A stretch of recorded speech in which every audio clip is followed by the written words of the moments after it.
पूज्य चरण श्रद्धेय संतजन, वंदनीय विद्वज्जन, भगवत चरण कमलानुरागी बंधुओं, श्रद्धामयी माताओं, आप सभी का दर्शन करके अत्यंत आनंद हो रहा है। मानस की पंक्ति स्मरण में आती है, यह दृश्य देखकर बहुत उत्साह भवन अति थोरा, मानो उमग चला चहोर।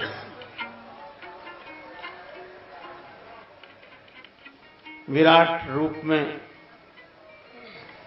अपने प्रभु का स्वरूप मानकर ही आप सबके प्रति सादर सविनय प्रणाम।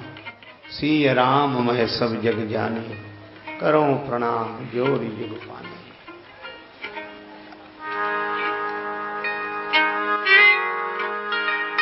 परंपरानुक्रम में श्री भगवान नाम संकीर्तन, तदनंतर श्री हनुमान जी महाराज आधिराज की मंगलमयी कृपा और प्रेरणा से भगवान की मंगलमयी कथा के गायन और श्रवण का अलग है लाभ।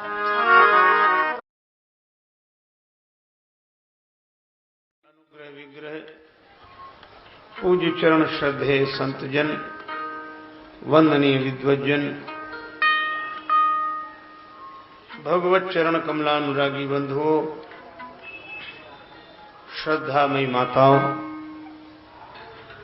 आप सभी का दर्शन करके अत्यंत आनंद हो रहा है। मानस की पंक्ति स्मरण में आती है, यह दृश्य देखकर बहुत उत्साह भवन अति थोरा, मानो उमग चला चहोर। विराट रूप में अपने प्रभु का स्वरूप मानकर ही आप सबके प्रति सादर सविनय प्रणाम। सिय राम मह सब जग जाने, करो प्रणाम जोरी जुग पाने।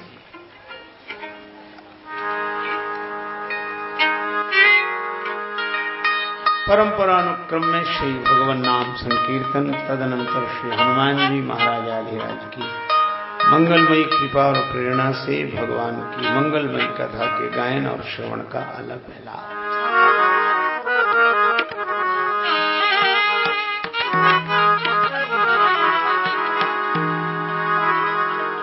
आज नाम संकीर्तन की जो ध्वनि है,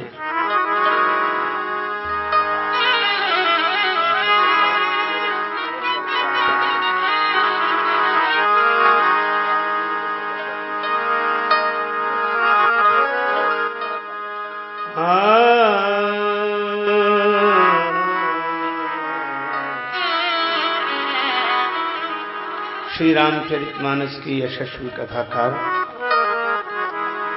पूज्यपाद राष्ट्र संत भक्त प्रवर संत श्री मुरारी बापू जी ने भगवान नाम संकीर्तन की जिस ध्वनि का प्रचार प्रसार बहुत अधिक रूप में किया है, उसी ध्वनि में आज हम लोग नाम संकीर्तन करें।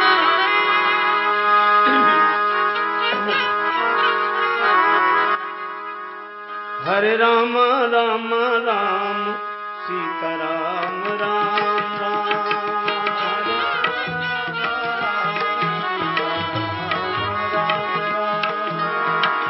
राम राम राम सीता राम राम राम,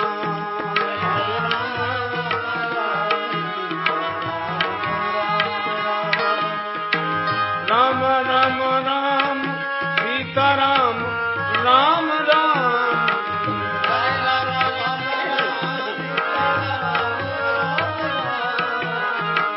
हरे राम राम राम सीता राम राम राम,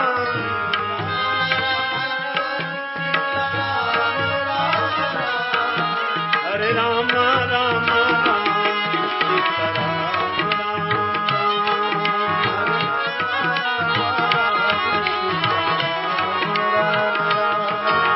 हरे राम राम राम सीता राम राम राम,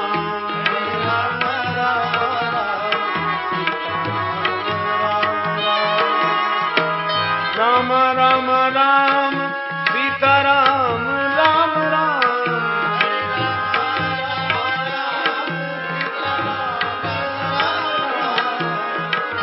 राम राम राम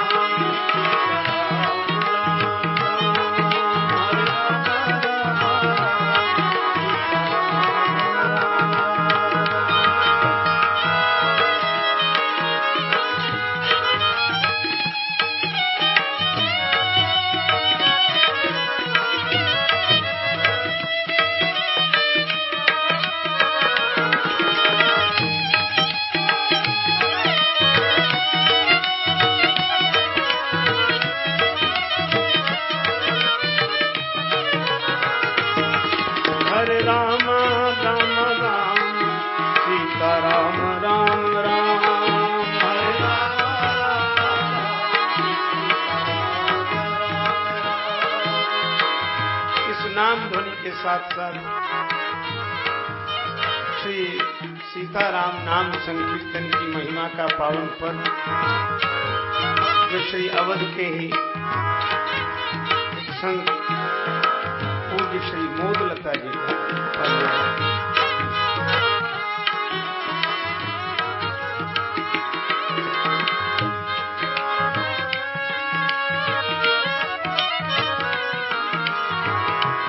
नाम की महिमा क्या है?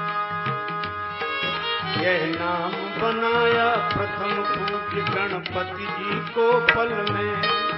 यह नाम बनाया प्रथम पूज्य गणपति जी को पल में। मिल गया यही अवलंब नाम शबरी को जंगल में।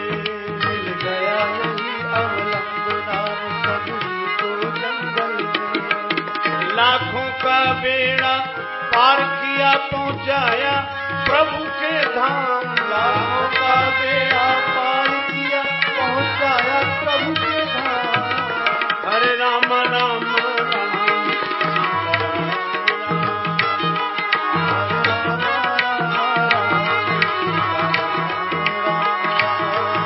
हरे राम राम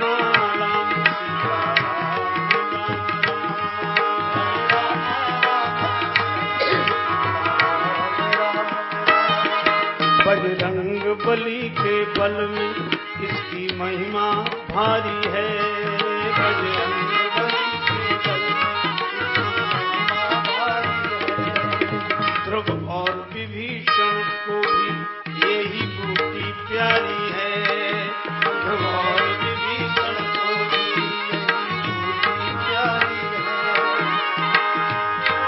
प्रहलाद इसी को जपते थे शिवा सर आठों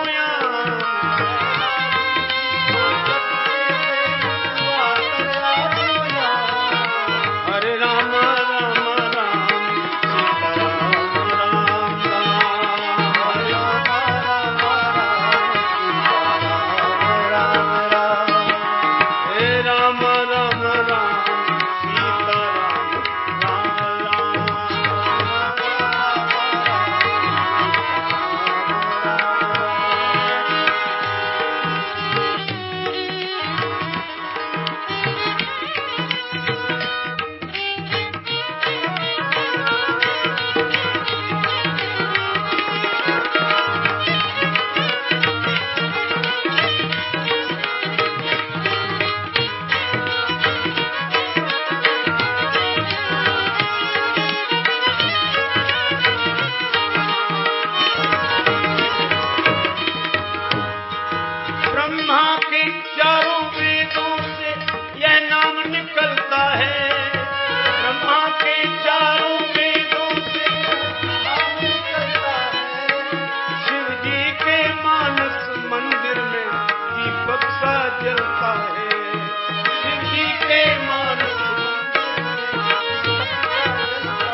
इसमें क्या टोना है, क्या कहे अनाड़ी मोदलता, इसमें क्या टोना है।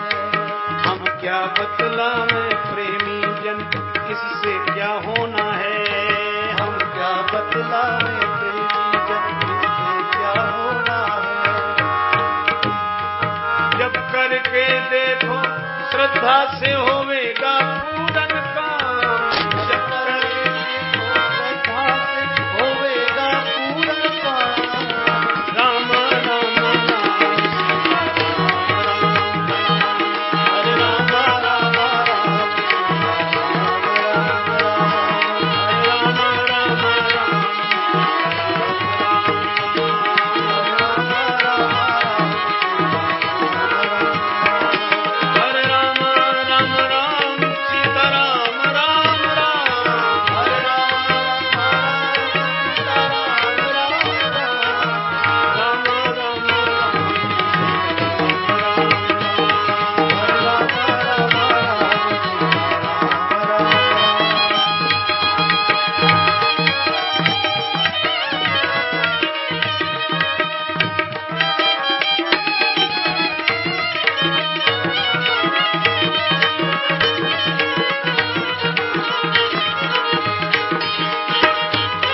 राम राम राम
हरे राम राम राम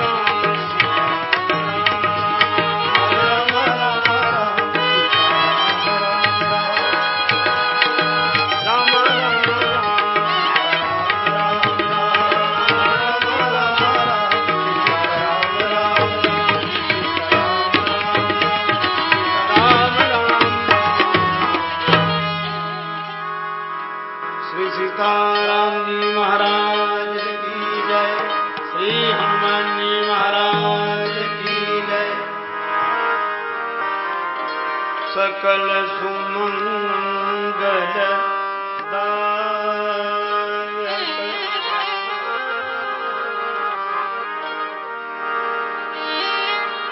रघुनायक गुण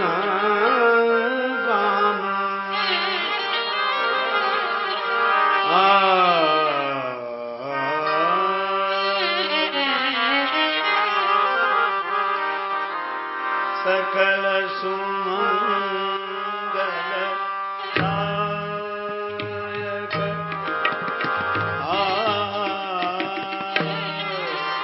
सकल सुमंगल दायक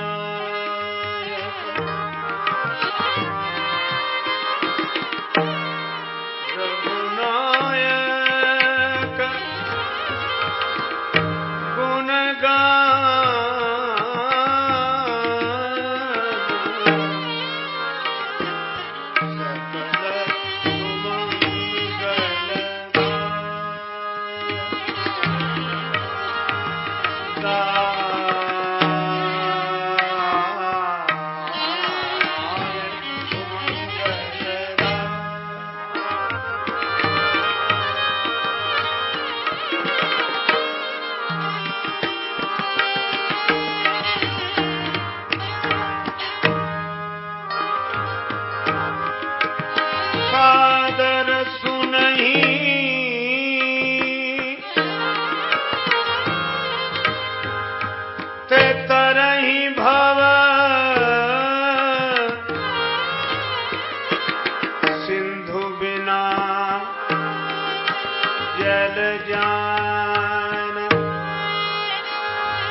सकल सकल सुमंगल दायक सुमंगल दायक मंगल। श्री रघुनाथ जी के गुण समूह संपूर्ण सुमंगल प्रदाता हैं। भगवान के इन चारों चरित्रों को जो श्रद्धा पूर्वक श्रवण करते हैं वे बिना किसी साधन के ही अपार संसार सिंधु से सहज पार हो जाते हैं। यहां संसार को समुद्र कहा है, भव सिंधु। भव नाम संसार का, सिंधु नाम समुद्र का, संसार समुद्र।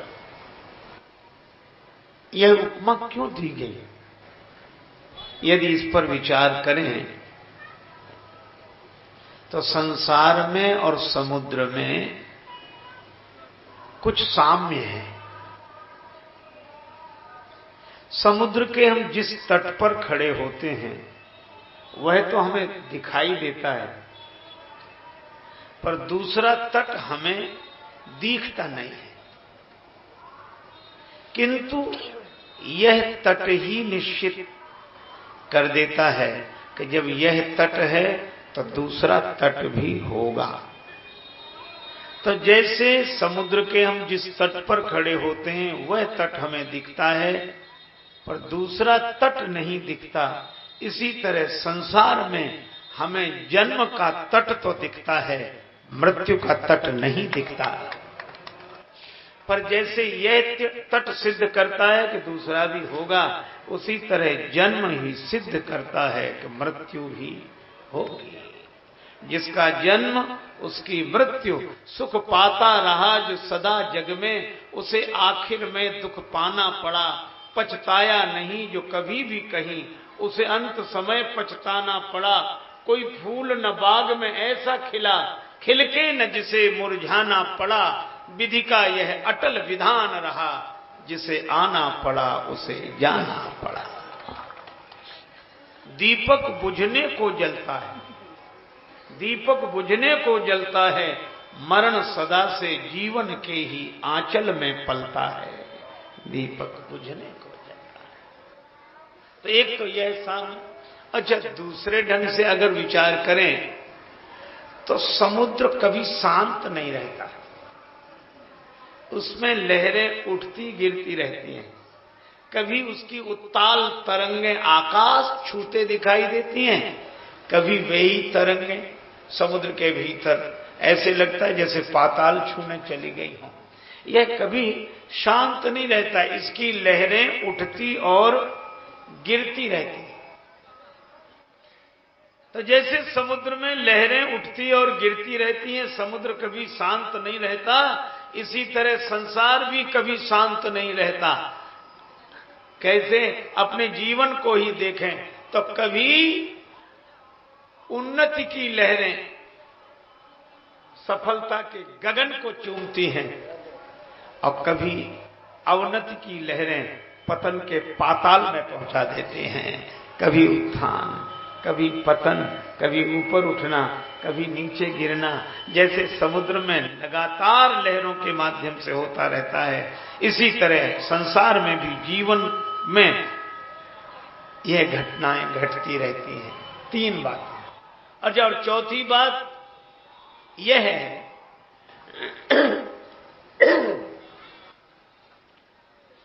समुद्र का जल कितना सुंदर दिखाई देता है, स्वच्छ नीला, बड़ा सुंदर दिखता है। पर समुद्र का जल जैसा स्वच्छ निर्मल दिखाई देता है, स्वाद में वैसा नहीं है, दिखता कुछ और तरह का है। अच्छा, उसका दिखना ही प्यास जगा देता है और तृषाकुल व्यक्ति उसका पान करना चाहता है, पर स्वाद लेकर फिर पछताता है। उसे लगता है इसमें कोई स्वाद नहीं, पर फिर लहरें निमंत्रण देने लगती हैं, उसको लगता है कि अगर स्वाद ना होता तो लहरें इतनी आकर्षक क्यों हैं, ये जल इतना आकर्षक क्यों है। तो समुद्र का जल जैसा दिखता है स्वाद में वैसा नहीं है, संसार भी जितना आकर्षक दिखता है आनंद के अनुभव में वैसा नहीं है। अच्छा, और एक और भी बात है, संसार का संबंध और समुद्र का संबंध यह भी जैसे एक जैसे ही लगता है। कैसे? समुद्र का संबंध है चंद्रमा से। चंद्र पूर्णिमा की तिथि को पूर्ण होता है तो समुद्र में ज्वार आ जाता है, और जैसे जैसे घटता है वैसे समुद्र घटने लगता है, बढ़ने के साथ बढ़ने लगता है। इसका आशय है कि समुद्र का घटना बढ़ना चंद्रमा से जुड़ा हुआ है। और अगर जीवन में देखें तो हमारे संसार में जो जीवन हम जीते हैं उसमें हमारा जो घटना बढ़ना है, यहां भी एक चंद्रमा। चंद्रमा किसके देवता हैं? का चंद्रमा मनसो जाता है, मन के देवता चंद्र हैं। अहंकार शिव बुद्धि अज मन शशि चित्त महान। तो जैसे समुद्र में की लहरों का उठना गिरना चंद्रमा के हिसाब से होता है, हमारे जीवन में जो घटनाएं घटती हैं वो हमारे मन के हिसाब से होती हैं, मन के अनुसार। अच्छा, न चंद्रमा एक जैसा रहता है न मन एक जैसा रहता है, वह भी घटता बढ़ता रहता है, मन भी घटता बढ़ता रहता है। तो यह संसार समुद्र है, और इस समुद्र से यदि पार जाना हो तो उपाय क्या है? उपाय तो यही है, सादर सुनहि ते तरहि भव, सिंधु बिना जल जान।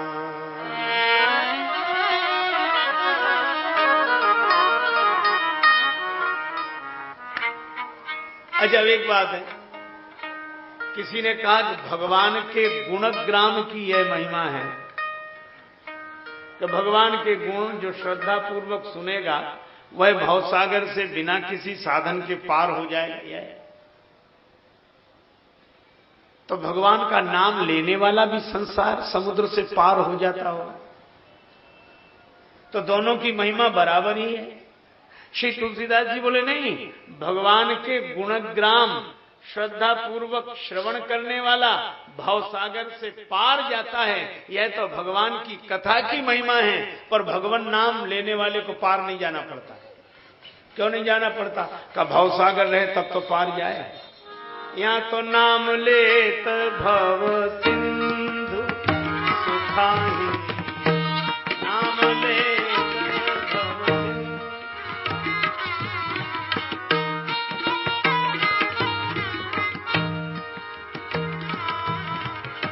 भव सिंधु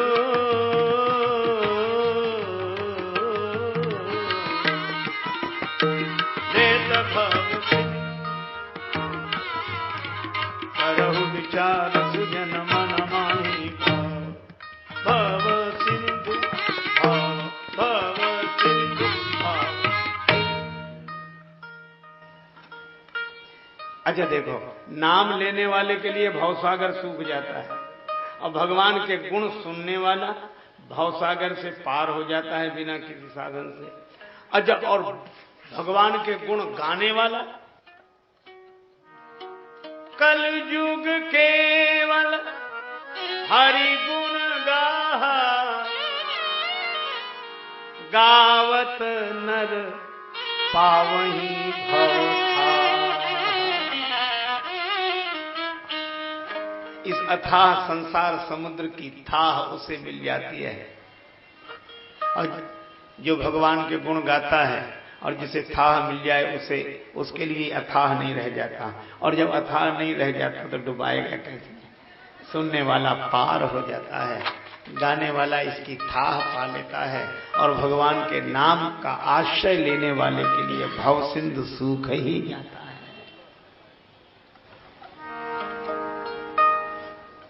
अच्छा, अब आज इस प्रसंग के संदर्भ में विचार करें। भगवान श्री राम ने कोप किया समुद्र पर। बोले राम सकोप तब।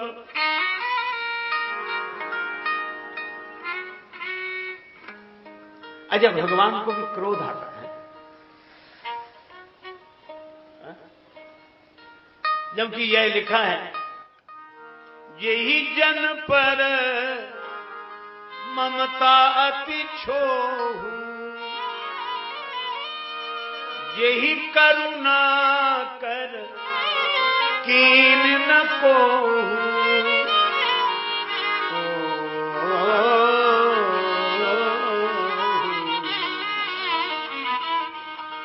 भगवान ने कभी क्रोध नहीं किया। करुणा कर कीन न कोहू, करुणा करके जन पर ममता की अधिकता के कारण कृपा करके कभी कोप नहीं किया। लेकिन यहां बोले राम सकोप तब। देखो भैया, यही नहीं, तब प्रभु कोप कार मुख लीन्हा, कोपे समर रघुनाथ। सुग्रीव जी पर क्रोध आ गया। अच्छा, अब एक ओर तो क्रोध दिखाई देता है और दूसरी ओर यह कहा जा रहा है तुलसी पर तीति एक प्रभु मूर्ति कृपामयी, कि भगवान कृपा की मूर्ति है, कृपा के बने हुए हैं। और दूसरी ओर कोप, और यह भी कहा जा रहा है कि कोप उन्होंने किया ही नहीं। देखो, एक बात मैं आपसे कहूं, इसका उत्तर इसी पंक्ति में है। भगवान कृपा की मूर्ति है, कृपा के बने हैं। अच्छा, जैसे आप सोचो, मिट्टी की मूर्ति हो, स्वर्ण की मूर्ति हो, चांदी की मूर्ति हो, तो जैसे स्वर्ण की मूर्ति के अंग प्रत्यंग सोने के ही होंगे कि नहीं? आंख भी बनी होगी तो सोने की, कान भी सोने के, नासिका सोने की, हाथ पांव सब सोने के, क्योंकि सोने की मूर्ति है। मिट्टी की मूर्ति के अंग प्रत्यंग सब मिट्टी के ही होंगे, क्योंकि मिट्टी की ही बनी है। इसी तरह जिस धातु की मूर्ति बनी होती है, उसके अंग प्रत्यंग जैसे उसी धातु के होते हैं, इसी तरह भगवान कृपा की मूर्ति है, तो कृपा के बने हैं, तो उनके नेत्र भी कृपा के बने, उनके कर कमल भी कृपा के बने, उनके चरण। और इसी तरह सोचते जाओ, जब भगवान कृपा की मूर्ति हैं, तो उनका क्रोध भी कृपा है, उनका क्रोध भी कृपा का ही बना हुआ है। दिखाई देता है कोप, पर है नहीं। जाने यह चरित्र मुनि, ताका उमा की सपने हूं कोहा। भगवान को और क्रोध। अच्छा भाई, तो यहां तो जो कोप हुआ, और यहां नहीं, कई जगह कोप हुआ। भगवान जब जब क्रोध करते हैं तो क्रोध शैली है, पर तत्व तो कृपा का ही है। आओ भगवान के क्रोध के उदाहरण दिखाएं। एक बार बड़े क्रोध में आ गए। गिरिराज जटायु जी से बोले, श्री सीता जी के हरण का समाचार पिताजी को मत सुनाना। सीता हरण तात जनि कहो पिता सन जाए। इसका अर्थ यह है कि जटायु जी वहीं जा रहे हैं जहां महाराज दशरथ है। जटायु जी ने कहा कि मैं तो नहीं कहूंगा यह समाचार, लेकिन फिर श्री राम जी की भौं टेढ़ी हो गई, नेत्रों में लालिमा दौड़ गई, धनुष पर हाथ आ गया, और राम जी कुपित होते हुए क्रोध भरे भाव से बोले कि अगर मैं राम हूं, जो मैं राम हूं, तो कुल सहित कहाई दशानन आए। अगर मैं राम हूं तो कुल के सहित दशानन रावण यह समाचार देगा। कुल के सहित रावण का वध करके वहां पर भगवान क्रोध कर रहे थे। जटायु जी को हंसी आ गई। भगवान ने कहा कि मुझे क्रोध आ रहा है और तुम्हें हंसी। जटायु जी ने कहा कि प्रभु, काहे को कोशिश करते हो, आप क्रोध कर ही नहीं सकते। कोशिश काहे करते हो, आप क्रोध नहीं कर। भगवान ने कहा ये क्रोध नहीं, मुझे क्रोध आ रहा है। जटायु जी बोले ऐसा क्रोध देखा ही नहीं। कहा क्यों? बोले मुझ पर कृपा है कि नहीं? कहा कृपा है। तो मुझे वहीं भेज रहे हो। हाँ, और जिस पर क्रोध है उसे कहां भेजोगे? उसे भी वहीं। और एक अद्भुत बात है, जिस पर कोप किया वह तो अकेला जाएगा, और जिस पर क्रोध किया वो पूरे खानदान के साथ आएगा। तो अब बोलो ये क्रोध है कि कृपा है? ये करुणा कर कीन न को। इसलिए राम जी का क्रोध दिखे भी तो उसमें भी कृपा। अच्छा, परिणाम देखो, भगवान ने जिन पर कृपा की उन्हें भक्ति दे दी, और जिन पर कोप किया उन्हें मुक्ति दे दी। और एक अद्भुत बात है, हमने तो यह सुना है कि हमारे यहां महात्माओं की ऐसी महिमा है, वे आत्मज्ञान देते हैं। तो हमारे यहां आत्मा के बोध से मुक्ति मिलती है। यही भारतवर्ष की महिमा है। यहां ऐसे ऐसे मनीषी आत्मज्ञानी संत हुए कि यहां आत्मा के बोध से मुक्ति मिलती है। यह भारत है, आत्मा के बोध से मुक्ति मिलती है। लेकिन यह भी वही भारत है कि यहां हमारे परमात्मा के क्रोध से मुक्ति मिलती है। आत्मा के बोध से और परमात्मा के क्रोध से। राम जी क्रोध कर रहे हैं। निर्वाण दायक क्रोध जाकर भगति अब सही बस कही। निर्वाण दायक क्रोध जाकर भगति अब सही बस कही।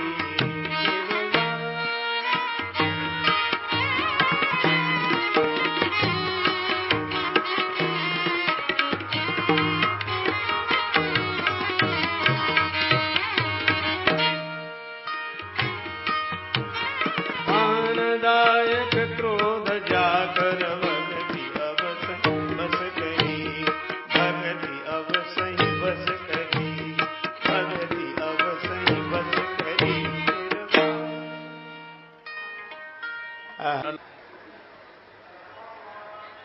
सुग्रीवहु सुधि मोरि बिसारी।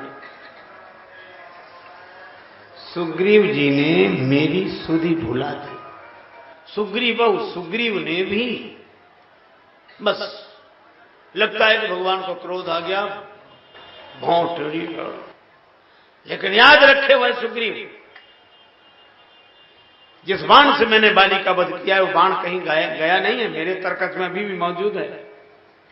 यही इतने क्रोध में बोले, जय सायक मारा मैं बाली, तई सर हथों मूढ़ कहां काली। जिस बाण से मैंने बाली का वध किया उसी बाण से सुग्रीव को कल मारूंगा। वहां तो जटायु जी हंस रहे थे भगवान के क्रोध पर, यहां लक्ष्मण जी हंसने लगे। राम जी ने कहा कि जिस बाण से मैंने बाली का वध किया उसी बाण से कल सुग्रीव को मारूंगा। लक्ष्मण जी हंसने लगे। राम जी ने कहा मैं क्रोध आ रहा तुम्हें हंसी? लक्ष्मण जी बोले खुशी के मौके पे तो हंसी आती है।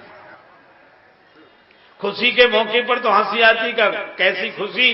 कहा कि कम से कम आपको क्रोध आया तो आज तक आता ही नहीं था, कभी आया ही नहीं, तो हमें तो बड़ी खुशी है कि आज आया था क्रोध। लेकिन एक बात शायद पहली बार किया है, कोशिश की है क्रोध करना, आया नहीं। आज ठीक ढंग से क्रोध हुआ नहीं। अगर क्रोध कर नहीं था तो हमसे पूछ लेते, इसके विशेषज्ञ तो हम हैं, हम बताते कि कैसे किया जाता है। जबरदस्ती है। तो भगवान ने कहा क्यों मेरा क्रोध क्या तुम्हें ठीक नहीं लग रहा? क्यों नहीं लग रहा? लेकिन ऐसा क्रोध नहीं देखा, ये क्रोध है ही नहीं। कहा क्यों नहीं है? लक्ष्मण जी ने कहा प्रभु आप सत्य कह रहे हैं। हाँ, मार डालेंगे सुग्रीव को, अवश्य अवश्य मार दूंगा। मेरे पास बाण है और वही बाण है जिससे बाली को मारेंगे। अच्छा कब मारेंगे? राम जी बोले कल। लक्ष्मण जी बोले ऐसा क्रोध ही नहीं देखा, गुस्सा आ जावे और मारेंगे कल।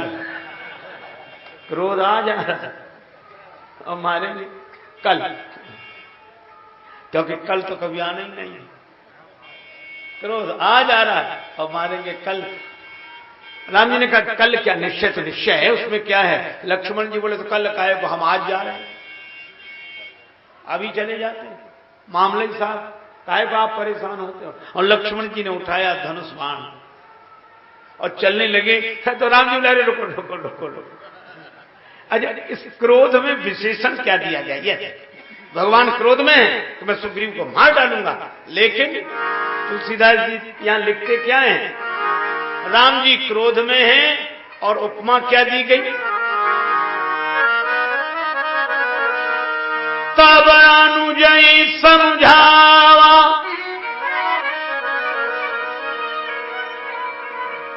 रघुपति करुणासी।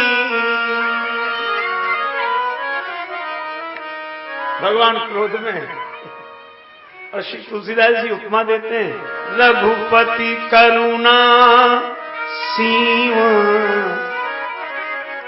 करुणासी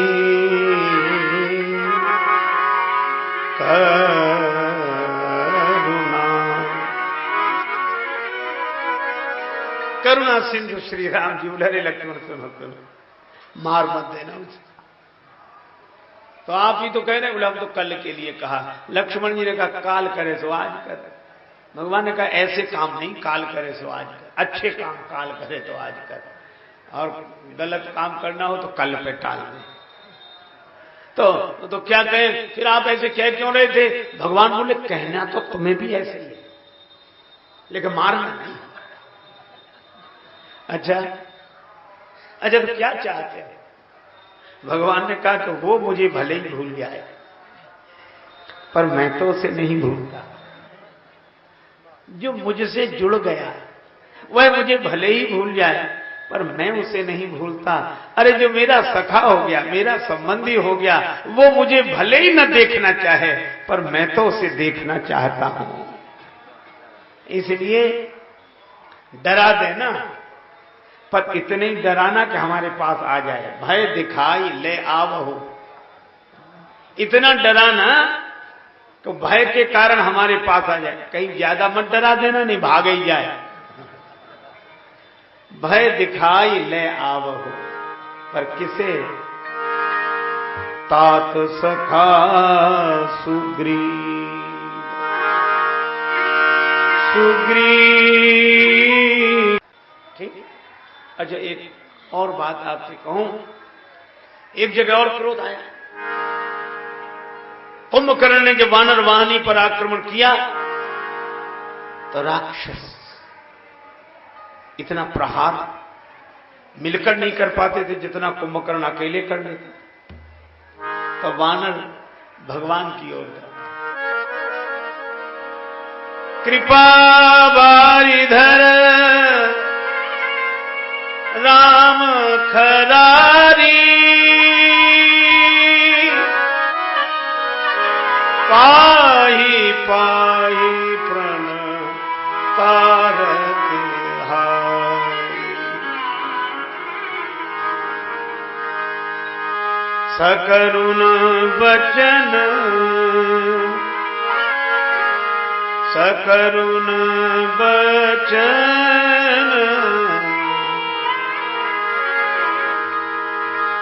सुने भगवान सकरुण बचन सुने भगवान चले सुधारे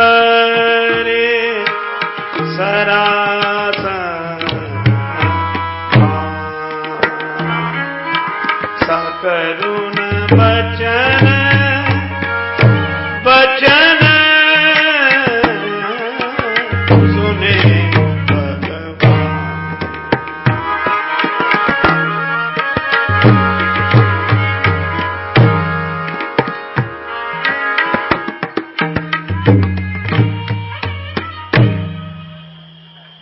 देखो भाई, भगवान को क्रोध आ गया। वानरों ने कहा बचाइए, रक्षा कीजिए, रक्षा कीजिए। चले सुधार सरासन बाना। भगवान ने धनुष बाण उठाया और कुपित हो गए। तब प्रभु कोपिकार मुख लीना, ऐसे वर्णन अन्यत्र भी है। अच्छा देखो, कुंभकर्ण पर प्रहार किया, वानरों को पीछे किया, पीछे चलो मैं आ गया। तो वानर कौन है? भगवान के अपने हैं। इसलिए वानर यही तो कहते हैं, हम सम पुण्य पुंज जग थोरे, जिन्हीं राम जानत करी मोरे। तो वानर हैं भगवान के अपने, और अपनों के लिए भगवान ने कुंभकर्ण का विरोध किया। तो अपनों पर कृपा है और अपनों का विरोध करने वाले पर कोप है। लगता तो यही कि इन पर कृपा उन पर कोप, लेकिन इतनी जल्दी फैसला न करें, जरा परिणाम तो देखें। परिणाम क्या? कि वानर हैं अपने।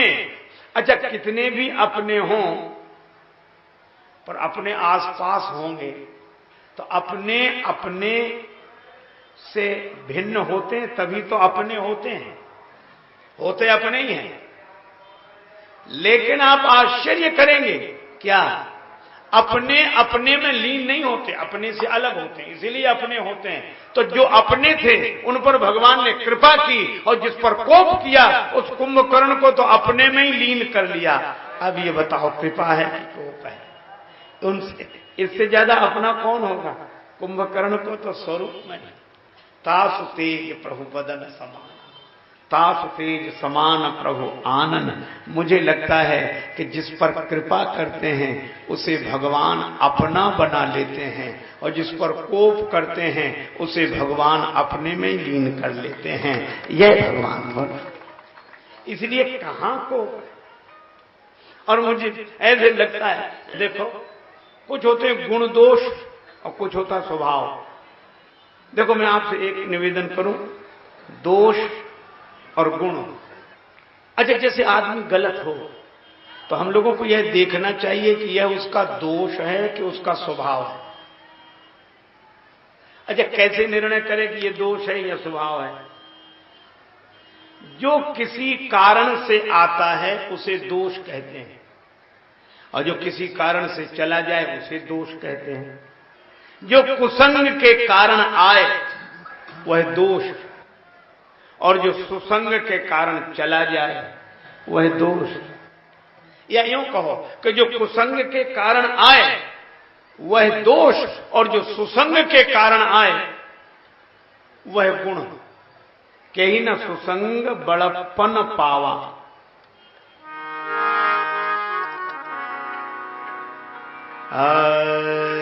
को न कुसंगति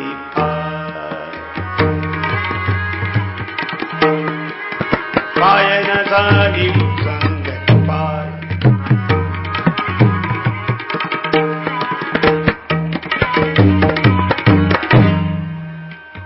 पाय न सारी को न कुसंगति पाय, कुसंगति पाय, कुसंगति पाय।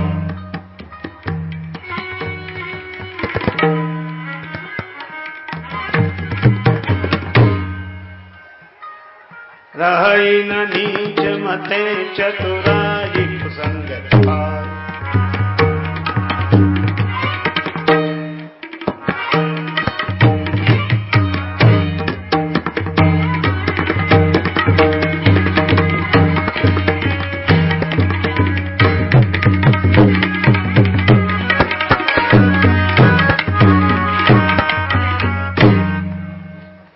पाय न जाए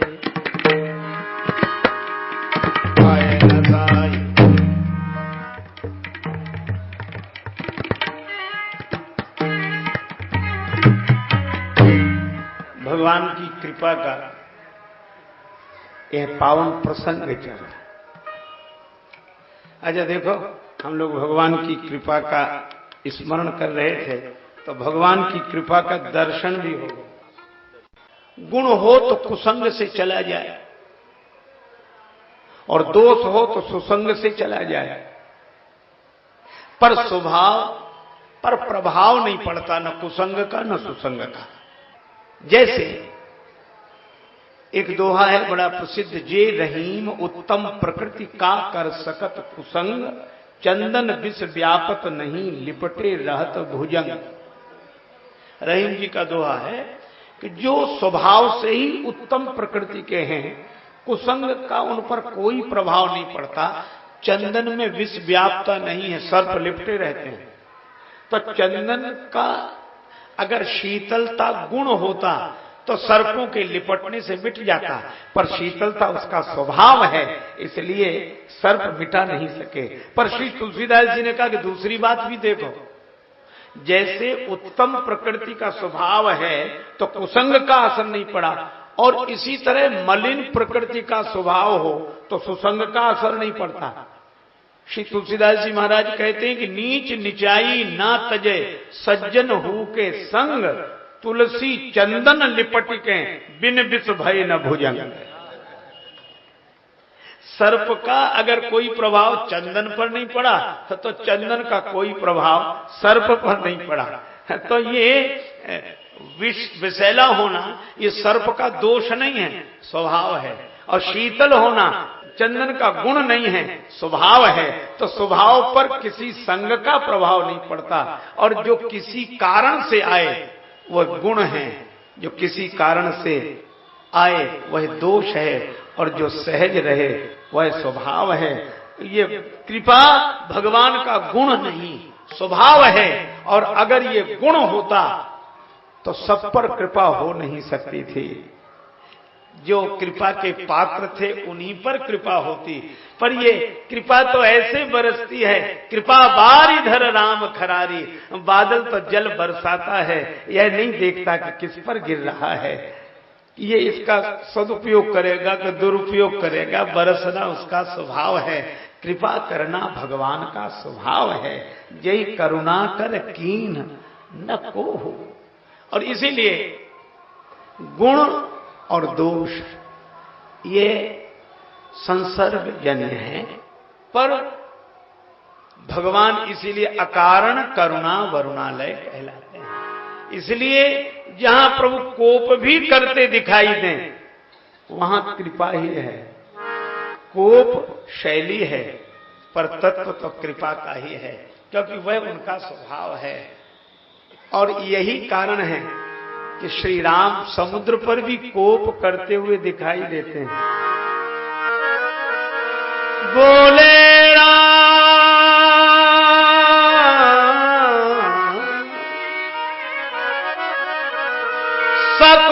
सकोप तब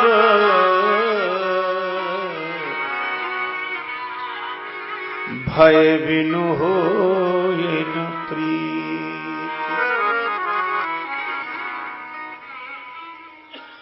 भगवान प्रीति चाहते हैं।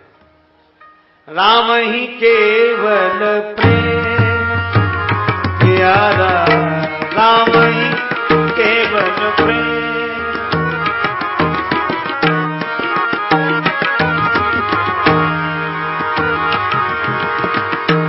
जान ले वो जो जान निहारा।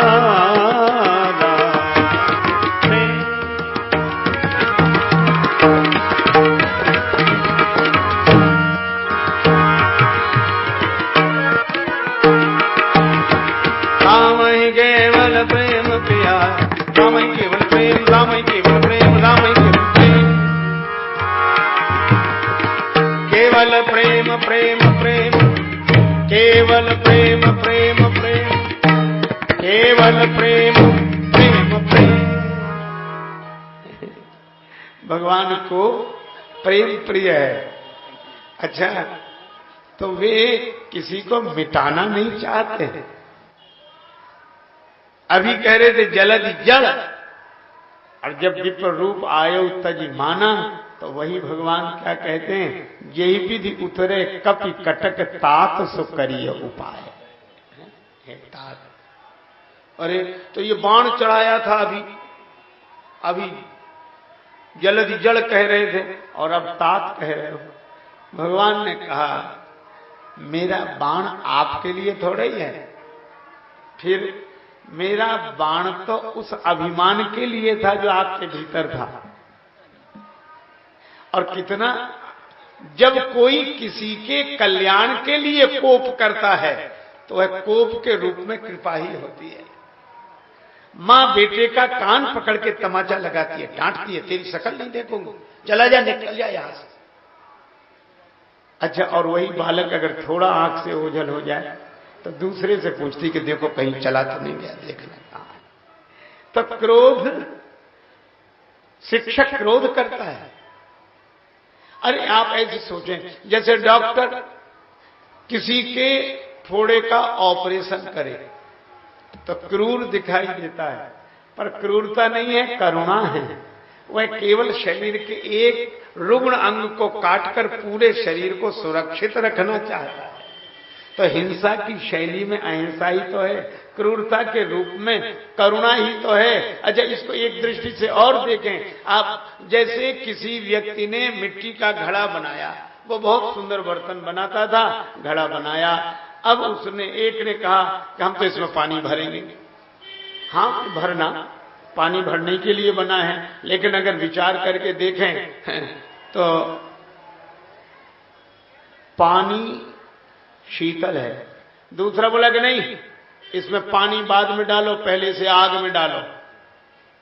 तो आग पानी तो बिल्कुल अलग अलग है। तो ये क्या दो तरह के विचार हैं? क्या नहीं, एक ही तरह का विचार है। क्या?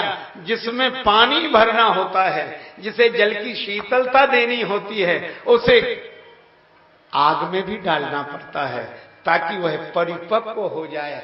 तो आग में जो घड़े को डाल रहा है वह कोप नहीं है, वह भी करुणा है। शीतलता तो वह देना ही चाहता है, लेकिन शीतलता को धारण करने लायक हो जाए। तो भगवान भी कोप करते हैं तो उन दुर्गुणों पर कोप करते हैं ताकि वह उनका स्नेह भाजन हो जाए, प्रेम पात्र हो जाए। तो भगवान की इस कोप में भी कृपा छिपी हुई है। यही विधि उतरे कपि कटक तात सो कहिए उपाय। अब समुद्र ने जो उपाय बताया वह भी बड़ा सुंदर है। नाथ नील नल कपि दो भाई, नाथ नील नल कपि दो भाई, नाथ नील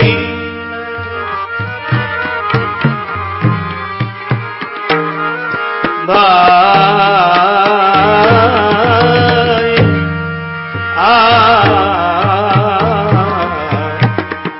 नाथ नाथ नाथ।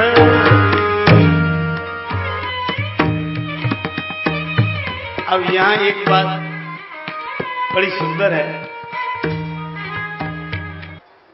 मुझे तब से ही लग रहा है कि श्री रामचरितमानस का भी यही दृष्टिकोण है। रावण ने कहा ब्रह्मा जी से कि हम मनुष्य के हाथ से मरे।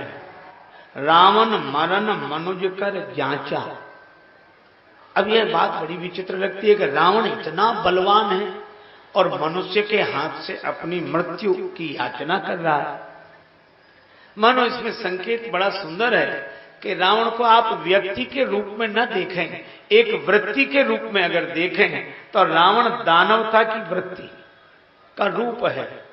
और वह कहता है कि हम मनुष्य के हाथ से मरे, तो मानव मानस का संकेत यह है कि दानवता जब मिटेगी तब मानवता के द्वारा ही मिटेगी, इसके अतिरिक्त और कोई उपाय नहीं है।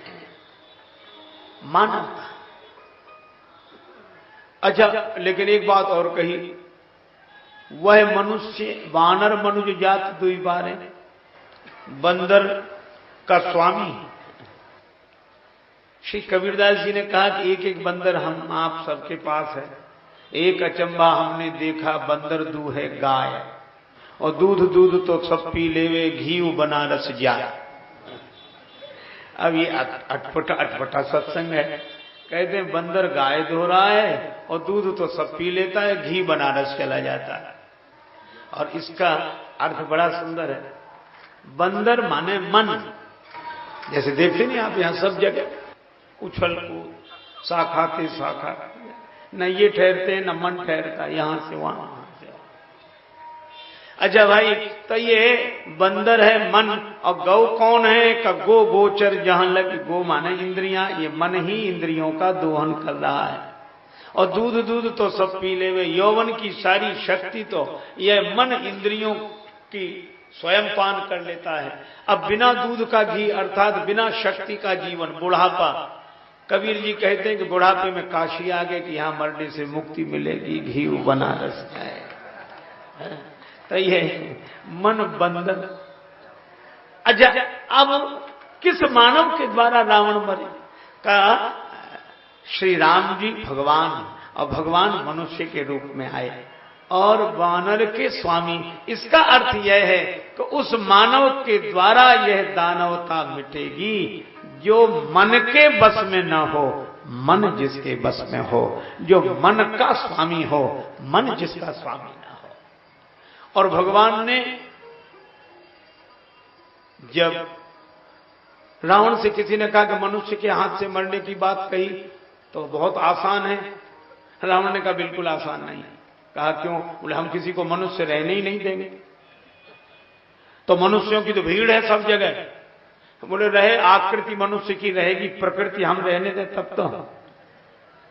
और इसीलिए धर्म सुनिए नहीं खाना, किसी को मनुष्य रहने नहीं दिया। और जब मानवता न रह जाए धरती पर,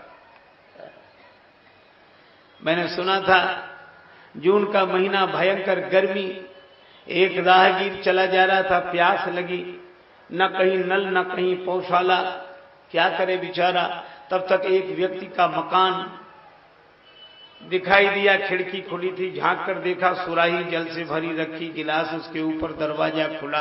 राहगीर इस आशा से चला गया कि पानी मिल जाएगा। बोला बाबूजी बाबूजी 2 घूंट पानी मिल जाएगा। तो वो बड़े बिगड़ कर बोले क्या बात है, कैसे आए? का पानी मिल जाएगा। तो नाराज होकर बोले तुम्हें हम पानी पिलाने वाले दिख रहे हैं, हमसे कहते पानी, हम पानी पिलाए तुम्हें? जैसे हमारे पास और कोई काम नहीं, नल है, पौधवाला है, कुआं, चले आए पानी पिला दो, पानी पिला दो। देखते नहीं यह एक शरीफ आदमी का घर है। राहगीर बोला सो तो देख ही गए हैं, परिभाषाएं बदल गई हैं। जहां पानी भी न मिले वो सज्जन का घर है, शरीफ आदमी का घर है। अरे पुराने समय में लिखा रहता था भवन के बाहर स्वागतम, शुभागमन, अंग्रेजी पढ़े लिखे लोग लिखते थे वेलकम। अब ये सब नहीं लिखा मिलता, अब युग बदल गया। मकान के बाहर लिखा मिलता बिना इजाजत अंदर आना मना है। किसी किसी भवन के बाहर लिखा होगा कुत्ते से सावधान, हालांकि उसमें रहते आदमी हैं। सावधान कुत्ते से किया जाए। एक आदमी से हमने कहा कि कुत्ता क्यों पालते भाई, मुझे बड़ा अटपटा लगता है, ये भौं भौं करके डराता है कुत्ता। तो उन्होंने कहा कि जमाना खराब है, हमें बड़ा डर है। और उसने आदमी ने जो कही तो मेरे मन में एक ही बात बड़ी पीड़ादायक लगी कि आज हम लोगों की क्या स्थिति हो गई है। कुत्ता पालना आदमी की मजबूरी है। क्यों? क्योंकि आज आदमी आदमी से डर रहा है और आज आदमी से आदमी की रक्षा कुत्ता कर रहा है, फिर भी हम अपने को आदमी कहते हैं। तो राम उस राहगीर ने कहा गलती से आ गए तो पानी पिला ही दो। तो उन्होंने कहा बैठ जाओ। अपने नौकरों को आवाज लगाई, मौके पर कोई नहीं था। तो बोला किसी आदमी को आ जाने दो, पानी पिला देता हूं। आदमी माने नौकर। जब बड़ी देर तक कोई नहीं आया तो उसने कहा बाबूजी अब तो प्राण ही जा रहे हैं। तो नाराज होकर बोले कह दिया ना किसी आदमी को आ जाने तो पानी पिलवा दूंगा। तो राहगीर हाथ जोड़कर बोला बाबूजी थोड़ी देर के लिए अगर तुम ही आदमी बन जाओ तो कुछ हर्ज है। तो रावण के राज्य में कोई मनुष्य रहा ही नहीं, माना ही माता पिता नहीं देवा। तब अच्छा जब मानवता न शेष रहे, मानव तो रहे, मानवता न रहे तो पृथ्वी अकुला जाती है, त्राहि त्राहि करने लगती है। भगवान ने कहा रावण के राज्य में मनुष्य बनकर रहना कठिन है। तो भगवान ने कहा कि मैं बनूंगा, क्योंकि रावण के राज्य में मनुष्य बनकर प्रकट होना तो भगवान के ही बस की बात है। अच्छा भगवान ने प्राणी मात्र दानवता पर मानवता का रूप लेकर भगवान आते हैं और फिर प्राणी मात्र वानरों को इकट्ठा किया, केवल मानव ही नहीं जीवों को। और जाओ चैतन्य जीवों की कौन कहे, जल जीवों को, पत्थर में भी प्राण फूके, वानरों को भी संस्कार दिया। ये पूरा वानर दल लेकर आए हैं। और इसीलिए भगवान कहते हैं कि केवल मनुष्य की ही समस्या नहीं है, इन वानरों की भी समस्या है, इन वन्य जीवों की भी समस्या है। ये प्राणी मात्र की समस्या को अपनी समस्या की तरह अनुभव करना, यह मानवता का चरम परम उद्देश्य भगवान राम के चरित्र से दिखाई देता है। और इसीलिए कहते हैं कि मैं अकेला नहीं, जेहि विधि उतरे कपि कटक तात सो कहिए उपाय। भगवान अपने ही नहीं सोचते हैं, वानरों की भी सोचते हैं। तो हमारी सोच इतनी उदात्त होनी चाहिए कि हम केवल अपने ही लिए न सोचें, ये इन पशुओं के लिए भी सोचें, पक्षियों के लिए भी सोचें। यही भी उतरे कपि कटक तात सो करिए उपाय। अब इस कथा का दूसरा पक्ष, समुद्र ने कहा उपाय तो है प्रभु, आपकी इस वानर वाहिनी में कपि सेना में 2 भाई हैं नल नील। इनको बाल्यकाल में ही ऋषियों का आशीर्वाद मिला, लरिकाई ऋषि आशीष पाई। बाल्यकाल में ऋषियों का आशीर्वाद इन्हें मिला। अच्छा, ये जिससे स्पर्श करेंगे वह पत्थर तैरने लगेगा। अब इस पर अगर हम लोग गंभीरता से विचार करें तो पत्थर तो जो न डूब रहा हो उसके गले में बांध देते हैं कि डूब जाए। पत्थर स्वयं डूबे, दूसरे को ले डूबे, न बाहर स्वयं निकले न दूसरे को निकलने दे। और उस पत्थर को नलनील छू दें तो तैरने लगे। अच्छा, आप ऐसे सोचो, पत्थर आप हाथ में लो, कितने ही ऊपर फेंके, लेकिन अंत में तो नीचे आएगा ही। तो ये पत्थर किसका रूप है? ये पत्थर ही मानो कर्म का रूप है कि पत्थर आप कितने ऊंचा फेंके नीचे तो आएगा ही। इसी तरह आप कितने ही ऊंचा कर्म करें पर पुण्य क्षीण होने पर ऊंचे लोकों में ले तो जाता है, पर पुण्य क्षीण होने पर फिर यहीं ले आता है, नीचे ले आता है। क्षीणे पुण्य मृत्यु लोकम विसंति, पुण्य क्षीण होने पर फिर यहीं। तो ये मानो पत्थर कर्म का स्वरूप है। अच्छा, और ये डुबा देता है। मानो कर्म के साथ 2 समस्याएं जुड़ी हुई हैं, अहमता और ममता। गीता में भगवान श्री कृष्ण कहते हैं अहंकार विमूढ़ात्मा कर्ता हमिति मन्यते। कर्म के साथ यह समस्या मैंने किया, और दूसरी समस्या मेरा, अहमता और ममता। अच्छा, ये अहमता ममता से जुड़ा हुआ कर्म ही संसार सागर में डुबा देता है।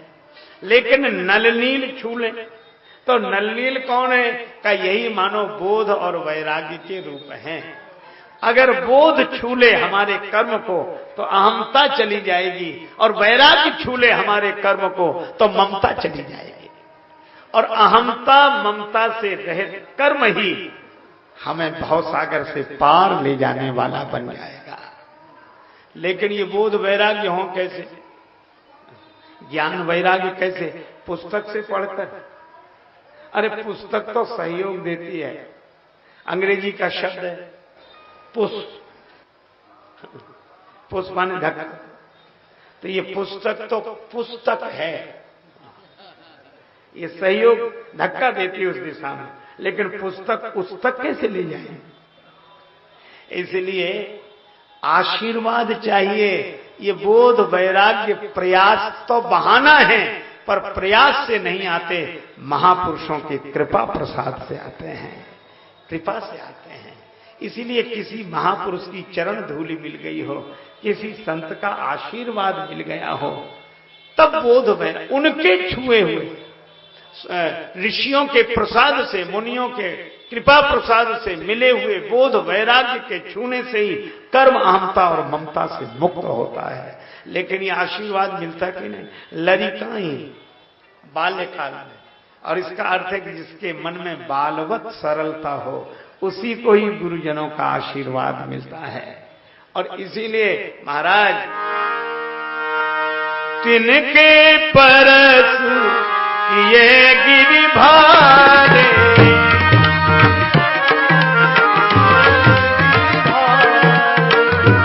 करिहई जलधि प्रताप तुम्हारे।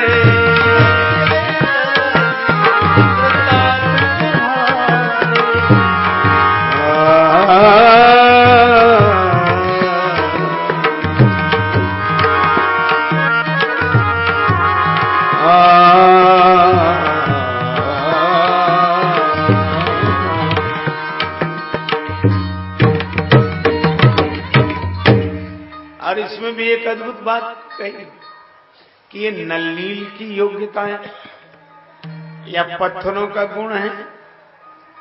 समुद्र ने कहा कि सब बात ठीक है, लेकिन तरिहई जलध प्रताप तुम्हारे। श्री रघुवीर प्रताप ते सिंधु तरे पाषाण। भगवान की कृपा, प्रयास तो अच्छा ऐसे तो फिर प्रयास बेकार है अगर कृपा से ही सब कुछ होता है। कितना भी लेकिन कृपा के बिना काम चलता नहीं है। निराशा निशा नष्ट होती न तब तक, दया भानु जब तक निकलता नहीं।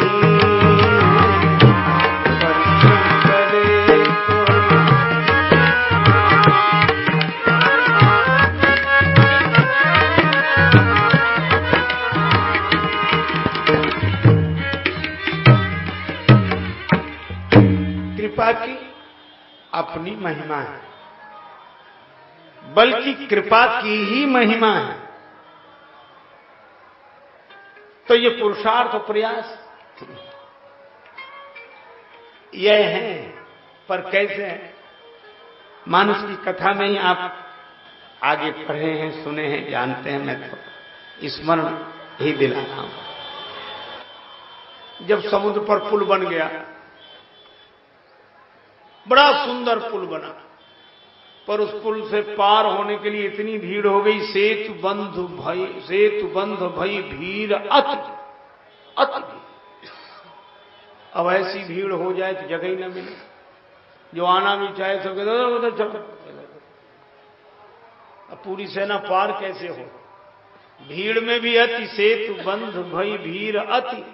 तो कुछ सक्षम थे, वो उड़कर जाने लगे। कभी नभ पंथ उड़ा, लेकिन जो उड़ सकते नहीं थे और भीड़ में उनको जगह मिली नहीं, वे कैसे पार जाएं? वे निर्बल, वे भगवान की ओर देख रहे थे। प्रभु, हम न कर्म मार्गी हैं कि इस पुल पर चले जाएं, और न हम ज्ञान मार्गी हैं कि उड़कर चले जाएं। हम दीन हैं, आपके आश्रित हैं, हम तो आपकी ओर देख रहे हैं। ऊपर उड़ने के लिए पंख चाहिए और पुल पर भरी भीड़ में घुसने के लिए पुरुषार्थ चाहिए, दोनों नहीं है। भगवान ने कहा चिंता मत करो, तुम्हारे लिए पुल हम बनाते हैं। निर्बल के बलराम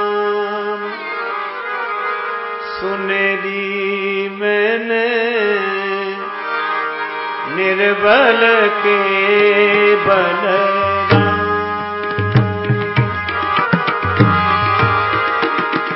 निर्बल के बलराम, निर्बल के बलराम। राम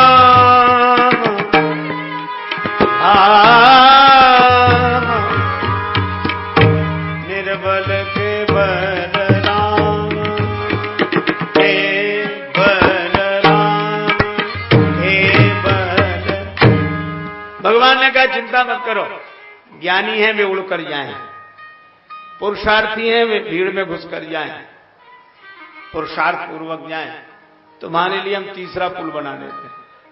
भगवान उस पुल पर खड़े हो गए और समुद्र की ओर देखने लगे। श्री तुलसीदास जी कहते हैं कौन देख रहा है? राम जी देख रहे हैं समुद्र को। अरे बोले नहीं, फिर बोले आज समुद्र ही समुद्र को देख रहा है। हमारे राम जी भी तो समुद्र हैं। कौन से समुद्र? छवि समुद्र हरि छवि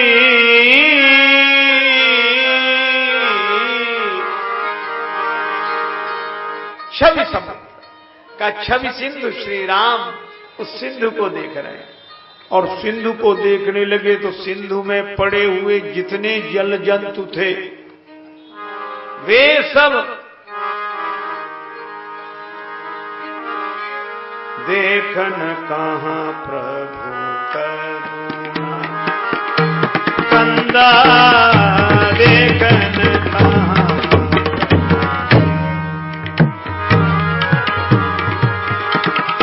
प्रगट भय सब जलचर वृंदा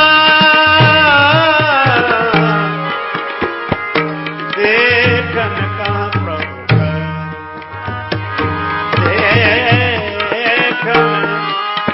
देखन कहाँ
भगवान समुद्र की ओर देखने लगे और समुद्र में रहने वाले जल जंतु छवि समुद्र श्री राम जी को देखने के लिए बाहर निकल पड़े। किसी ने जल जंतुओं से कहा कि तुम तो समुद्र में ही डूबे रहते हो, आज ऊपर क्यों आ गए? जल जंतु बोले कि डूबने ही तो आ गए। और कितनी अद्भुत बात है, हमारी दशा वही है, हम संसार समुद्र में डूबे। मैं संसार समुद्र में डूबा हुआ हूं, लेकिन जब भगवान कृपा करके हमारी ओर देखते हैं तभी हम इस संसार समुद्र से ऊपर उठकर छवि समुद्र भगवान में डूब जाते हैं। अब भीड़ लगी, इतनी भीड़ जिनकी ओट न देखी बारी, जल नहीं दिखाई देता था, पूरा जल जंतुओं से बना हुआ। भगवान ने उन शरणागत दीनों के लिए कहा तुम्हारे लिए पुल तैयार है, न सामान लाना, न प्रयास कुछ करना, न उड़ना, तुम तो पार जाओ बस जल जंतुओं पार। अरे महाराज बंदर बोले कि चले जाएं। भगवान ने कहा आप कह तो रहे हो, लेकिन इन जल जंतुओं का ठिकाना जिस पे पांव रखें वह तुरंत डूब जाए तो हमें भी ले डूबे। और महाराज ये जल जंतु तो कब किसको खा जाए, निगल जाए, डुबा दें, हमें भरोसा, हमारा पत्थरों का पुल अच्छा है इससे। तो भगवान मुस्कुराए और मानो प्रभु के मुस्कुराने में संकेत यही है कि हमारा दुर्भाग्य तो यही है, बंदरों को पुल पर भरोसा है पर ये जल जंतुओं के पुल पर भरोसा नहीं। और जीव का दुर्भाग्य यही है, उसे अपने पुरुषार्थ पर तो भरोसा होता है, भगवान की कृपा पर भरोसा नहीं होता। भगवान ने कहा एक काम करो, परीक्षा कर लो। फिर सही। अब वानरों ने बड़े बड़े पत्थर डाले ऊपर, बड़े बड़े वृक्ष डाले, पर वे हिलते ही नहीं अपनी जगह से। जो भगवान की रूप माधुरी में डूब गए, जो भगवान के प्रेम रस में डूब गए, उन पर प्रतिकूल परिस्थितियों के कितने भी पेड़, कितने भी पत्थर पड़े, पर वे विचलित ही नहीं होते, क्योंकि वे वहां होते ही नहीं जहां परिस्थितियां होती हैं। वे तो वहां होते हैं जहां परिस्थितियां पहुंच नहीं सकती। हिले ही नहीं वो अपनी जगह से। बंदरों को अब भरोसा पड़ा, हाँ ये बात तो बहुत बढ़िया है, ये कुछ करना ही नहीं, चले जल जंतुओं पर चरण रखे उस पार पहुंच गए। लेकिन पार पहुंचने के बाद एक बात तो कही कि प्रभु कमाल हो गया, आपके पुल का तो महत्व ही कुछ अद्भुत है, अद्भुत है, अद्भुत है। सो तो ठीक है, भगवान का कुछ कहना चाहे तो वानर बोले, एक बात समझ में नहीं आई। वानरों ने कहा क्या कि प्रभु जब आप केवल देखकर अपनी दृष्टि से इस पुल की सृष्टि कर सकते थे, कृपा दृष्टि से इस पुल की सृष्टि कर सकते थे, तो इन वानरों से क्या दुश्मनी थी? क्यों इनको परेशान किया? पहाड़ ढलवाए, पत्थर ढलवाए और इतना समुद्र को बुलाया, फिर उसने उपाय बताया और नल नील और उनका और ये वो। जब इतना बढ़िया पुल बना सकते थे तो ऐसे ही पहले बना देते महाराज का। भगवान ने बड़ी सुंदर बात कही, मुस्कुरा कर बोले देखो भाई, बात यह है क्या कि हमने यह पुल बनाया, आपने यह तो देखा, लेकिन यह नहीं देखा कि यह पुल हमने कहां खड़े होकर बनाया।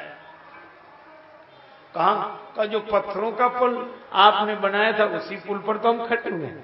आप लोगों ने जो पत्थर का पुल बनाया उसी पर हम खड़े हो गए और समुद्र की ओर देखा तो ये पुल बन गया।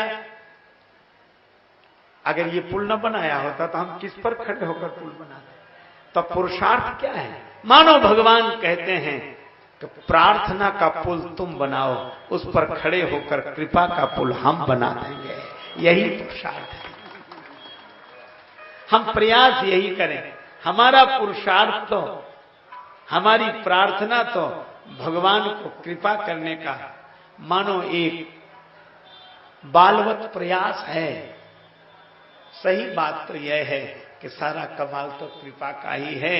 इसलिए समुद्र ने भी कहा कि चाहे प्रभु नल नील को वरदान मिला हो ऋषियों का, तो नल नील की महिमा, ऋषियों की महिमा, पत्थरों की महिमा या मेरे सुझाव की महिमा, पर मुझे तो एक बात लगते हैं कि ये सब तो बहाने हैं।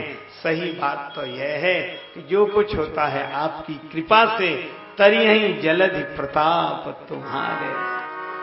और जब भगवान की कृपा का स्मरण होता है, श्री रघुवीर प्रताप से सिंधु तरे पाषाण, तो ये कथाएं भरोसा क्या दिलाती?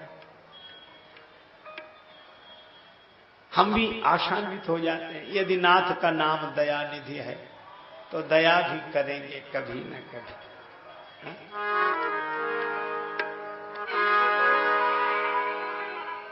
भरोसा होता है। और जब भरोसा हुआ, किसे भरोसा हुआ? जब अंगद जी रावण के दरबार में गए,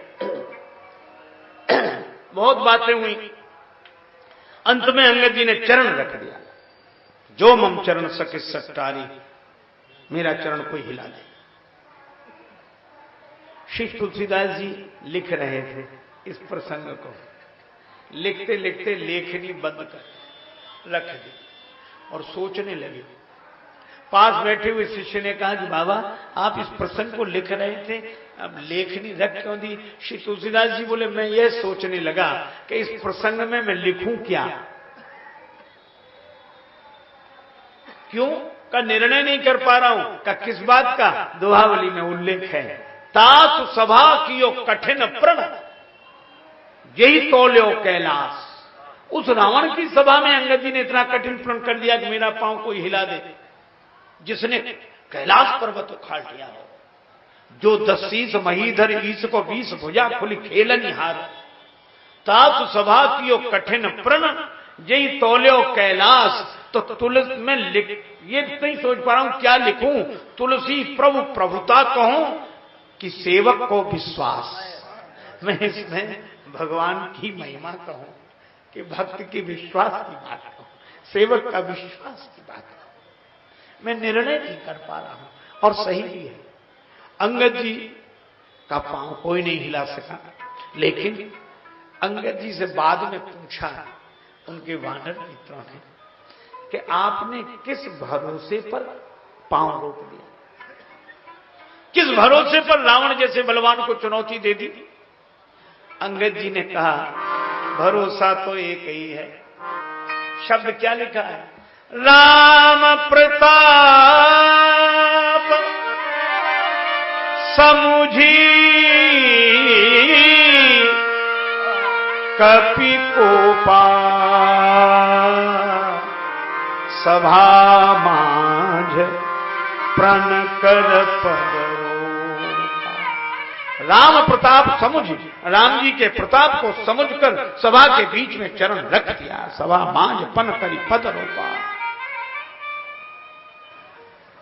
अरे आपने राम जी का प्रताप सुन लिया किसी से? कहा सुने ही नहीं, समझ लिया। अच्छा समझते तो तब है जब देखा हो। हाँ हमने देख लिया तभी तो समझे। कहां देखा? कहा जब समुद्र पर पत्थर तैरने लगे तो उस दिन मैंने देखा श्री रघुवीर प्रताप ते सिंधु तरे पाषाण। मैंने प्रत्यक्ष देखा कि राम जी के प्रताप से समुद्र पर पत्थर तैरने लगे, तो मुझे भरोसा हो गया कि जब राम जी के प्रताप से समुद्र पर पत्थर तैर सकते हैं तो श्री राम जी के प्रताप के प्रभाव से मेरा चरण भी कोई नहीं हिला सकता। राम प्रताप समुझ गति को का, उस प्रताप को समझ। एक संत के मुख से एक बात सुनी थी इस प्रसंग में कि पत्थर ला ला कर वानर देते, नल्लील स्पर्श करते, समुद्र में डालते, पत्थर तैरते थे। लोग चमत्कार देख रहे थे कि वाह, नल्लील जिसे छू देते हैं वही पत्थर पानी में तैरने लगता है। तो श्री राम जी ने एक पत्थर उठाकर ऐसी लीला की, अपने हाथ में पत्थर लिया और ऐसे फेंक दिया जल में, वो डूब गया। श्री हनुमान जी ने कहा कि प्रभु क्या लीला हो रही है? भगवान ने कहा कि हनुमान देखा तुमने, लोग बेकार मेरी प्रशंसा करते हैं, मुझ में तो नल्लील जितनी भी सामर्थ्य नहीं है। नल्लील के स्पर्श किए हुए पत्थर पानी में तैरने लगते हैं और मैंने एक पत्थर हाथ में लेकर जल में छोड़ा तो वह डूब गया। तो महिमा तो नल्लील की है, मेरी क्या महिमा है? श्री हनुमान जी ने कहा करुणाधनी भगवान यह तो होना ही था। कहा क्यों? बोले यही तो आपकी महिमा है। नलनील जैसे हम जैसे तुच्छ जीव जिसे अपने हाथ से छोड़ दें वह तो संसार समुद्र में तैर भी सकता है, लेकिन जिसे आप ही अपने हाथ से छोड़ दें वह तो डूब ही जाएगा, उसको बचाने वाला कौन है? और सचमुच भगवान की कृपा। इसीलिए समुद्र ने कहा कि पत्थर तैरेंगे तो तरी हैं जलधि प्रताप प्रताप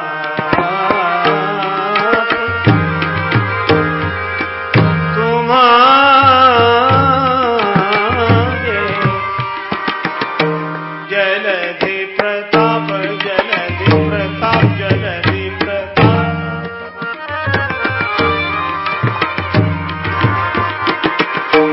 तरी हैं जलधि प्रताप जलधि प्रताप जलधि प्रताप। आपके प्रभाव। और जब यह पता लग गया तो इस कथा के उपसंहार में हम लोग यही सोचें कि भक्त भी क्या सोचते हैं। पृथ्वी का भार आपने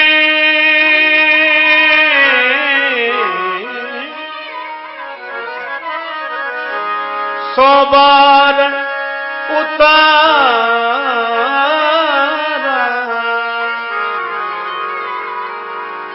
पृथ्वी का भार आपने 100 बार उतारा। ये महिमा है आपकी, इस पृथ्वी का भार 100 बार उतारा।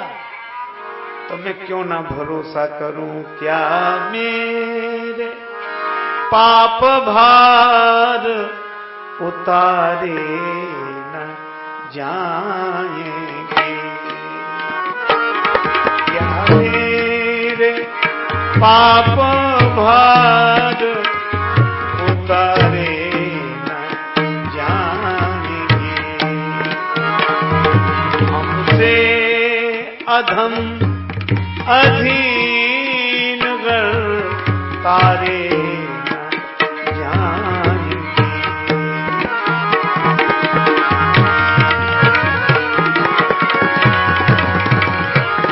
तारे न जाएंगे।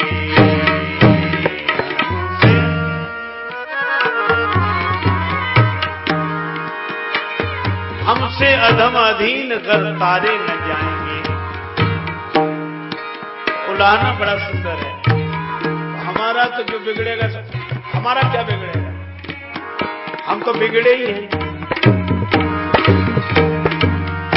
भगवान बोले तो हमारा क्या बिगड़ेगा। प्रभु सुन ले, हमसे अधम अधीन गर तारे न जाएंगे, तो आप दीन बंधु पुकारे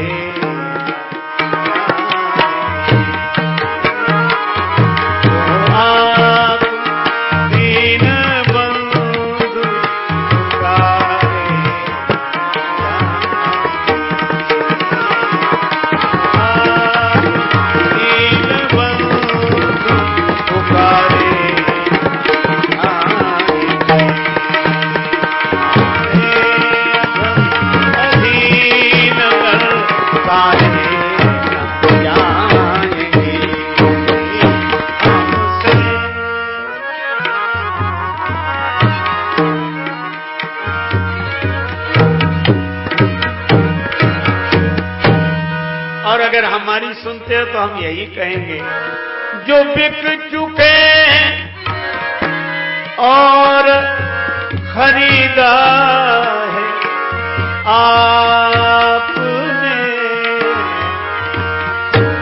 जो बिक चुके हैं और खरीदा है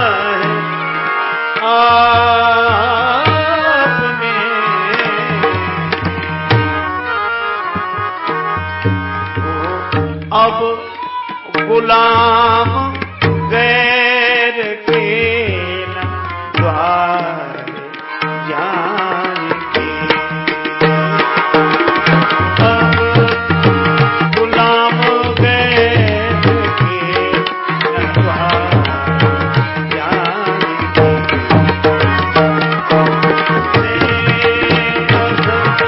अधीन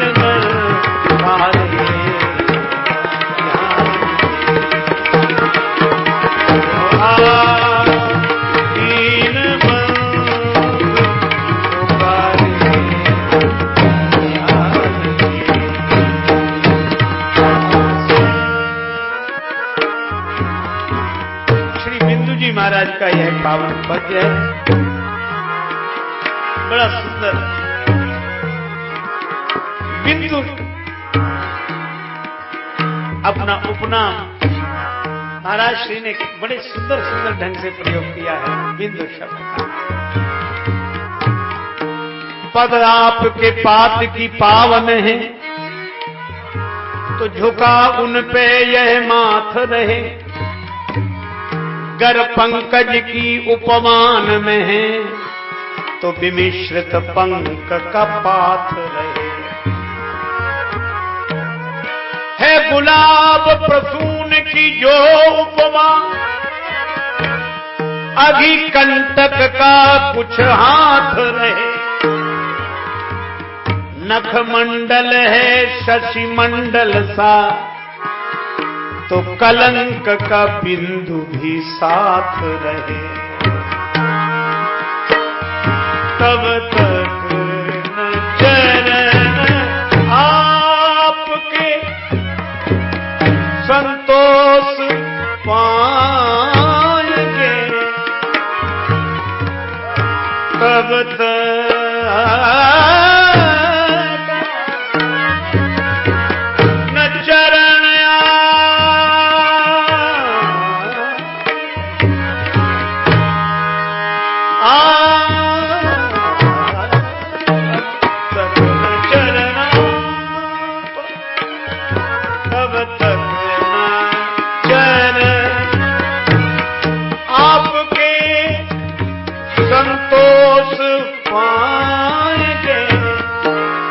प्रभु आपके चरणों को भी तब तक संतोष नहीं मिलेगा। कब तक?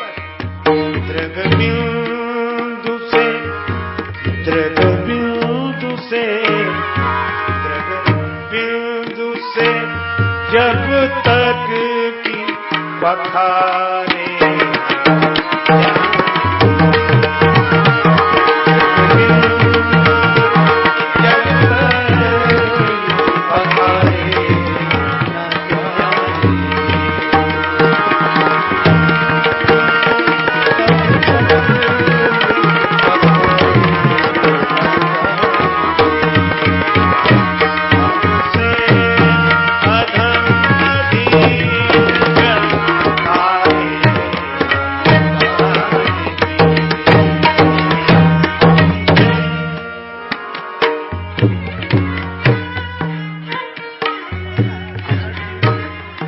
दृगबिंदु से जब तक की पखारे न जाएंगे। भगवान के गुणों का स्मरण हम लोग करें, कृपा उनका स्वभाव है और शरणागत को अपना लेते हैं। ऐसे प्रभु के चारों चरित्रों का चिंतन करेंगे तो जीवन में मंगल की सृष्टि होगी। सकल सुमंगलदायक रघुनायक गुणगान, सादर सुनहि तरहि भव सिंधु बिना जल जान। इसी के साथ यह वाक्य पुष्पांजलि प्रभु चरणों में अर्पित। हमारे अनंत श्री संपन्न कृपा मूर्ति पूज्यपाद संत श्री फलाहरि जी महाराज के श्री चरणों में सादर प्रणाम। सब संत महापुरुषों के चरणों में सादर प्रणाम और सबके प्रति सीय राम मैं सब जग जानी, करो प्रणाम जोर जुग पानी।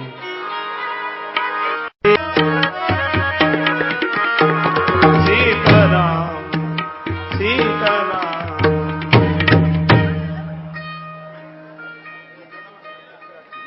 अनुग्रह विग्रह पूज्य चरण श्रद्धेय संतजन, वंदनीय विद्वज्जन, भगवत चरण कमलानुरागी बंधुओं, श्रद्धामयी माताओं, आप सभी का दर्शन करके अत्यंत आनंद हो रहा है। मानस की पंक्ति स्मरण में आती है, यह दृश्य देखकर बहुत उत्साह भवन अति थोरा, मानो उमग चला चहोर।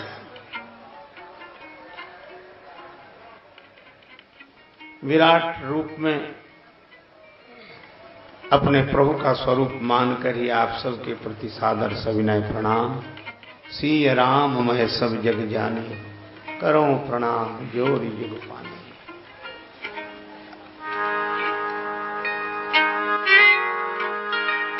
परंपरानुक्रम में श्री भगवान नाम संकीर्तन, तदनंतर श्री हनुमान जी महाराज आलिराज की मंगलमयी कृपा और प्रेरणा से भगवान की मंगलमयी कथा के गायन और श्रवण का अलग है लाभ।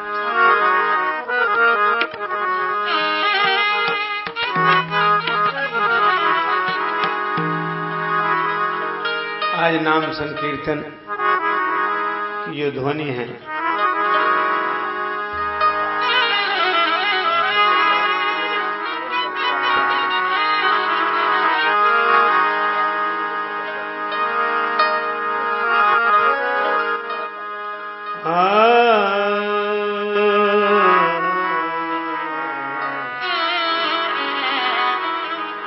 श्री रामचरितमानस की यशस्वी कथाकार पूज्यपाद राष्ट्र संत भक्त प्रवर संत श्री मुरारी बापू जी ने भगवान नाम संकीर्तन की जिस ध्वनि का प्रचार प्रसार बहुत अधिक रूप में किया है,